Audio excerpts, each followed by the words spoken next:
Assalamualaikum warahmatullahi wabarakatuh. Di sini kami akan menjelaskan tentang memiliki wawasan sejarah perkembangan ilmu pengetahuan. Langsung saja, periodisasi perkembangan ilmu pengetahuan. Perkembangan pemikiran secara teoritas senantiasa mengacu kepada peradaban Yunani. Periodisasi ilmu dimulai dari peradaban Yunani dan diakhiri pada zaman kontemporer. Berikut ini merupakan periodisasi perkembangan ilmu pengetahuan sejak zaman pra-Yunani kuno sampai dengan zaman kontemporer. Yang pertama, zaman pra-Yunani kuno. Zaman batu tua yang berlangsung 4 juta tahun sebelum Masehi sampai 20.000 atau 10.000 tahun sebelum Masehi. Zaman batu muda yang berlangsung tahun 10.000 sebelum Masehi sampai 2000 sebelum Masehi atau abad 100 sampai 20 sebelum Masehi. Zaman logam. Zaman ini berlangsung dari abad 20 sebelum Masehi sampai abad 6 sebelum Masehi. Yang kedua yaitu zaman Yunani kuno. Zaman ini berlangsung sekitar abad 6 Masehi.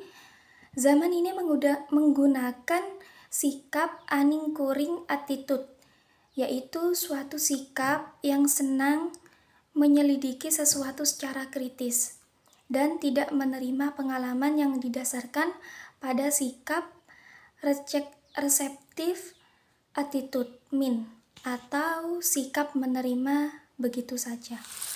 Yang ketiga yaitu zaman pertengahan. Karena awal mula zaman ini pada abad 6 Masehi sampai sekitar abad 14 Masehi, maka tampillah para teologi di lapangan ilmu pengetahuan. Segala aktivitas keilmuan harus berdasarkan atau mendukung agama. Dengan kata lain aktivitas ilmiah terkait erat dengan aktivitas keagamaan. Lanjut ke zaman Renaissance. Zaman ini berlangsung awal pada abad 14 Masehi.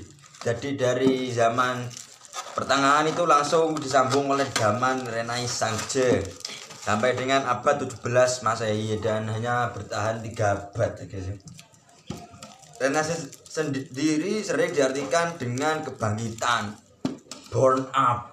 Seperti kita kalau mati nanti ada yang namanya itu yaumul ba'ats. Nah, ini dalam bahasa gaulnya disebut dengan Renaissance, yaitu dilahirkan kembali sebagai manusia yang bebas untuk berpikir dan jauh dari ajaran-ajaran agama. Zaman modern. Zaman ini sudah dimulai sejak abad 14 Masehi. Jadi zaman Renaissance dan zaman modern ini bersamaan munculnya pada 14 Masehi.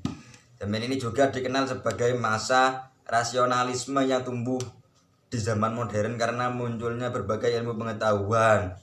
Tokoh yang menjadi pioner pada masa ini adalah Rene Descartes, Isaac Newton, Charles Darwin, dan J.J. Thomson.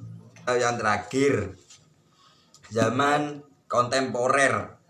Zaman ini bermula dari abad 20 Masehi dan sebagian besar aplikasi ilmu dan teknologi di abad 21 merupakan hasil penemuan mutakhir di zaman ini.